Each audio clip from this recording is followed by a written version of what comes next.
Joy was the most beautiful girl in the town of Elegime. Her skin glowed like morning sun, her hair danced in the wind, and her smile made people stop and stare.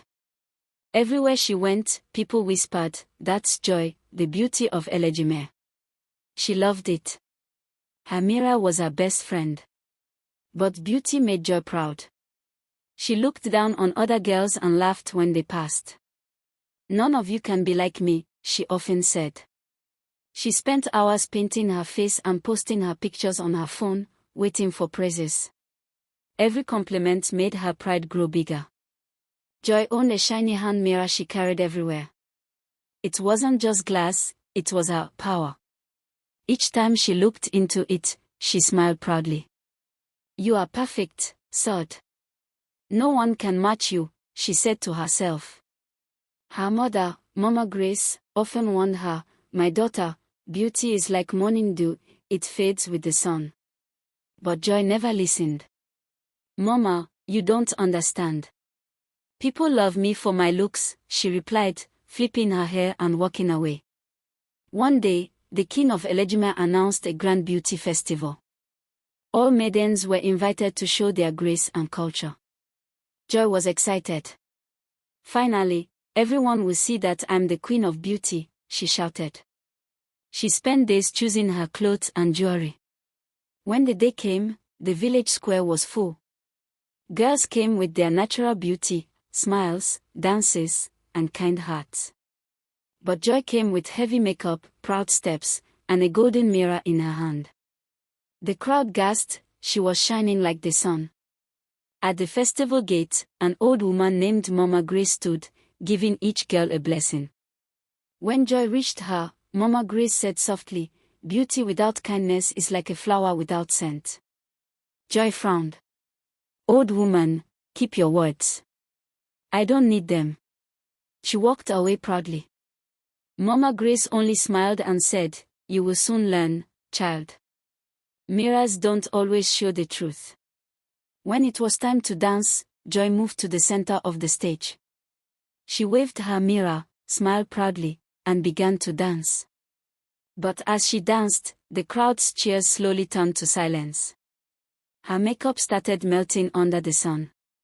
Sweat rolled down her face, washing away her fake glow. The people began whispering, "Is that Sod? What happened to her face?" Joy looked around, confused. Her mirror slipped from her hand and cracked on the ground. She screamed. For the first time, she saw her real reflection, not perfect, not smooth, just ordinary.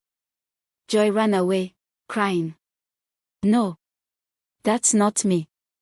The mirror must be wrong." She picked up the broken pieces, but they only showed her face in sharp, broken parts. She threw them away and fell to the ground. Mama Grace found her sitting by the river, tears running down her face. "You see, my child," Mama Grace said gently, "mirrors can lie, but hearts never do. True beauty lives inside."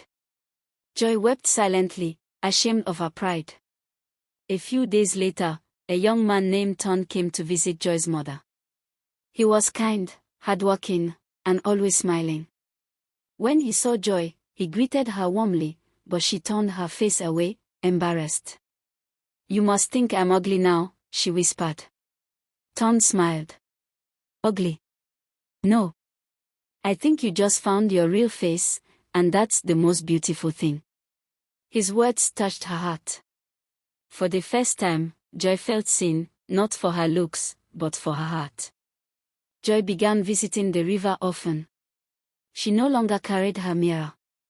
Instead, she talked to Mama Grace, who taught her how to weave baskets and share with others. The villagers started to notice her kindness. One evening, as she washed her face in the river, Joy saw her reflection again, clean, calm, and natural. She smiled. "I love this me," she whispered. The river rippled softly, as if agreeing. The next year, the king held another festival. Joy was invited again.